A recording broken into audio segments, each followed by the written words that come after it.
Gym join करने के दो टाइप के लोग होते हैं, बिगिनर्स और एडवांस। गलती ये है कि बिगिनर्स एडवांस की जैसे ट्रेंड करता है।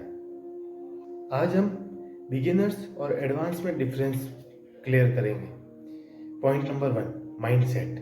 बिगिनर्स जल्दी रिजल्ट चाहता है, वहीं एडवांस प्रोसेस पे फोकस करता है। वो उस जर्नी को एंजॉय करता है, प्लस फॉर्म और रिकवरी को ज़्यादा फ्रंट फुट पे खेलता है। Point number 2, training style. Beginners randomly exercise करता है। वह कभी चेस्ट मारता है, कभी बैक, कभी बाइसेप। वह कोई भी मसल को ट्रेन करे या ना करे, पर वह एक मसल को जरूर ट्रेन करता है, वह है बाइसेप। वहीं एडवांस प्लान स्प्लिट को फॉलो करता है, प्रोग्रेसिव ओवरलोड पर फोकस करता है।